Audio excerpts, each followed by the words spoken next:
JEE main ఫలితాల్లో ముగ్గురు తెలంగాణ విద్యార్థులతో 100% తో తెలంగాణ ఫస్ట్ నారాయణదే.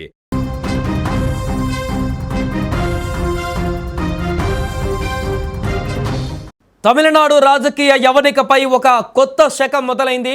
కోలీవుడ్ బాక్స్ ఆఫీసును శాసించిన దళపతి విజయ్ ఇప్పుడు అసెంబ్లీలో అడుగుపెట్టి ముఖ్యమంత్రిగా తన ప్రస్థానాన్ని ప్రారంభించారు.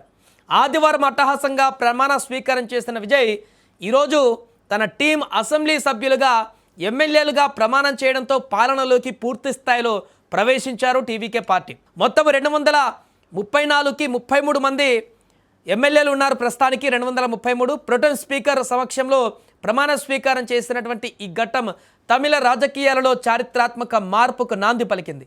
మరోవైపు ప్రధాన ప్రతిపక్షంగా డిఎంకే తన బాధ్యతలను స్వీకరించింది. ఉదయనిధి స్టాలిన్ ప్రతిపక్ష నేతగా ఎంపికవడంతో అసెంబ్లీలో యువ రక్తం మధ్య హోరాహోరీ పోరు తప్పదని స్పష్టమవుతుంది. రేపు స్పీకర్ డిప్యూటీ స్పీకర్ ఎన్నిక జరగనుండగా అసలు సిసలైన అగ్ని పరీక్ష ఈ నెల 13వ తేదీన ఎదురు కానుంది. ఎందుకంటే టీవీకే నేతృత్వంలోని సంకీర్ణ ప్రభుత్వం ఈ నెల 13న అసెంబ్లీలో బల నిరూపణ చేసుకోవాల్సి ఉంది. ప్రభుత్వాన్ని ఏర్పాటు చేశారు, ముఖ్యమంత్రిగా ప్రమాణం చేశారు, కేబినెట్ మంత్రులుగా కూడా కొంతమంది ప్రమాణం చేశారు, ఎమ్మెల్యేలు అంతా అయిపోయింది. కానీ ఇప్పుడు గవర్నర్ ఇచ్చినటువంటి గడువు మేరకు వారి యొక్క బలాన్ని నిరూపించుకొని పూర్తి స్థాయిలో తమ ప్రభుత్వం ఏర్పడిందని చూపించుకోవాల్సిన పరిస్థితి. అన్నీ సవ్యంగా సాగితే 17వ తేదీన అసెంబ్లీ తొలి సమావేశాలు కూడా నిర్వహిస్తారు. కానీ ప్రస్తుత రాజకీయ వర్గాలలో నెలకొన్నటువంటి ఉత్కంఠ అంతా కూడా ఆ బల పరీక్ష గురించే. ఒకవేళ సంకీర్ణ ప్రభుత్వంలో ఏ చిన్న పొరపాటైనా జరిగినా లేదా భాగస్వామ్య పక్షాలలో ఏవైనా చీలికలు వచ్చినా విజయ్ కుర్చీకి ప్రమాదం పొంచి ఉంది. ఎందుకంటే ఆల్రెడీ నిన్న ప్రమాణ స్వీకారం రోజే వామపక్షాలు ఆగ్రహించాయి. వీసీకే పార్టీ కూడా తీవ్ర ఆగ్రహానికి గురైంది. అక్కడ రాష్ట్ర గీతాన్ని కార్యక్రమం చివరిలో పెట్టారని చెప్పేసి అంతకుముందు కూడా స్టాలిన్ చెప్పారు కాబట్టి మీ మద్దతు ఇస్తామంటూ ఇంకొక పార్టీ చెప్పడం జరిగింది.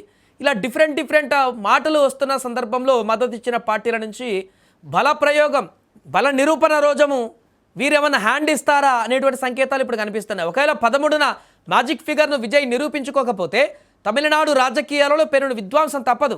సంకీర్ణ ప్రభుత్వాలు కుప్పకూలినప్పుడు ఎదురయ్యే అస్థిరత రాష్ట్రాన్ని మళ్ళీ ఎన్నికల వైపు నెట్టే అవకాశం ఉంటుంది. గతంలో 1988లో ఎంజీఆర్ మరణం తర్వాత జానకి రామచంద్రన్ ప్రభుత్వం ఎదుర్కొన్న సంక్షోభం కళ్ళ ముందే కనపడుతుంది వారందరికీ. చాలా సందర్భాలలో రాష్ట్రపతి పాలన నీడలో నడిచింది ఇలాంటి ప్రభుత్వాల మధ్య నెలకొన్నటువంటి సంకీర్ణ పరిస్థితుల నేపథ్యంలో. ఆనాడు బల పరీక్ష సమయంలో జరిగిన హింస, అసెంబ్లీలో జరిగిన గొడవలు తమిళనాడు చరిత్రలో ఒక మాయని మచ్చగా మిగిలిపోయింది. ఆ రోజు బల పరీక్షలో విఫలమైతే ప్రభుత్వం రద్దు కావడం, గవర్నర్ పాలన విధించడం వంటి తీవ్ర పరిణామాలు కూడా చోటు చేసుకోవచ్చు. ఏమాత్రం తేడా కొట్టినా విజయ్ రాజకీయ భవిష్యత్తు ఇప్పుడు ప్రశ్నార్థకరంగా మారే ప్రమాదం ఉంది. ప్రస్తుత రాజకీయ సమీకరణాలను గమనిస్తే విజయ్ తీసుకున్నటువంటి పొత్తు నిర్ణయం ఎంతో పరిణితితో కూడుకున్నదిగా కనిపిస్తోంది. ఏకపక్షంగా వెళ్లకుండా ఇతర పార్టీలను కలుపుకొని వెళ్లడం ద్వారా ఆయన తన అధికారాన్ని పదిలం చేసుకునే దిశగా అడుగులు వేశారు. తమిళనాడు ప్రయోజనాల కోసం, రాష్ట్ర అభివృద్ధి కోసం విభిన్న శక్తులు ఏకం కావాల్సిన అవసరం ఎంతైనా ఉంది. ఈ పొత్తు కేవలం అధికారం కోసం మాత్రమే కాకుండా ప్రజా సమస్యల పరిష్కారం కోసం ఒక బలమైనటువంటి వేదికగా నిలుస్తుందని కూడా విశ్లేషకులు భావిస్తున్నారు. అందుకే ప్రస్తుత పరిస్థితులలో విజయ్ అనుసరిస్తున్నటువంటి ఈ సంకీర్ణ వ్యూహము అత్యంత సమంజసకమైనది. సంక్షోభ సమయాలలో ఒంటరి పోరాటం కంటే కూడా సమిష్టిగా కృషితో ముందుకు వెళ్ళడమే విజయానికి అసలైనటువంటి మార్గంగా కనిపిస్తోంది. 13న జరగబోయేటువంటి బల పరీక్షలో విజయం సాధిస్తాడని, తమిళనాడులో సుస్థిరమైనటువంటి పాలన కొనసాగుతుందని ప్రజలు ఆశిస్తున్నారు. టీవీకే కార్యకర్తల అభిమానులు కూడా అదే ఆశిస్తున్నారు. కానీ ఎక్కడో చిన్న సందేహం, గత 6 రోజుల్లో జరిగినటువంటి పరిణామాలు, ఫలితాలు వచ్చినటువంటి 4 తర్వాత నుంచి 10వ తారీఖు వరకు జరిగినటువంటి పరిణామాలు, వివిధ రాజకీయ పార్టీల నుంచి ఎదురవుతున్నటువంటి ఆ యొక్క విమర్శలు, మాటలు, ఇవన్నీ చూస్తే అక్కడ పరిస్థితులు ఏ క్షణమైనా కూడా మారేటువంటి అవకాశం ఉందనేది చాలా స్పష్టంగా కనిపిస్తుంది. అందుకే మ్యాజిక్ ఫిగర్ని దాటడంలో విజయ్ ఇప్పుడు గండం గట్టెక్తాడా 13వ తారీఖు, లేదా ఇంకేమైనా డిఫరెంట్ వాతావరణం ఏర్పడి ప్రభుత్వం కూలిపోయేటువంటి ప్రమాదం ఏమైనా ఉందా? ఈ అంశాలే చర్చనీయాంశంగా మారే తమిళనాడులో సంకీర్ణ ప్రభుత్వంలో భారీ మెజారిటీ లేదు కాబట్టి, అది కూడా ఇప్పుడు ఇస్తున్నటువంటి మద్దతుతో కలిపి 120 మంది ఎమ్మెల్యేలు మాత్రమే ఉన్నారు కాబట్టి వీటిని ఈ యొక్క ఎమ్మెల్యేల బలాన్ని ఎంతకాలం వరకు నిలుపుకోగలరు?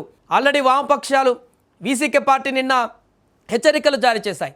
తమిళనాడు రాష్ట్ర గీతానికి అవహేళన జరిగిందంటూ, ఇలాంటి పరిణామాలను సహించేది లేదంటూ మంత్రికి ఘాటైనటువంటి సమాధానం కూడా చెప్పడం జరిగింది. దానికి మంత్రి కూడా బదులు ఇవ్వడం జరిగింది. సో ఇలాంటి భేదాభిప్రాయాలు వస్తుంటాయి కాబట్టి వాటినన్నింటినీ ఎలా సార్ట్అవుట్ చేస్తూ వారిని తమ మద్దతుని పూర్తి స్థాయిలో కూడగట్టుకుంటారు అనేది ఇక్కడ ప్రశ్నగా మారింది. చూద్దాం మరి భవిష్యత్తులో ఈ సంకీర్ణ ప్రభుత్వాన్ని ఏ రకంగా ముందుకు తీసుకువెళ్తారు విజయ్ అనేటువంటి విషయానికంటే ముందు ఈ 13వ తారీఖు బల నిరూపణలో ఏమైనా ట్విస్టులు నెలకొంటాయా, లేకుంటే మద్దతు ఇచ్చినటువంటి పార్టీలు యాజ్ ఇట్ ఈజ్గా విజయ్కి మద్దతు తెలిపి ప్రభుత్వాన్ని కొనసాగించేలా సపోర్ట్ చేస్తాయి అనేది చూడాలి.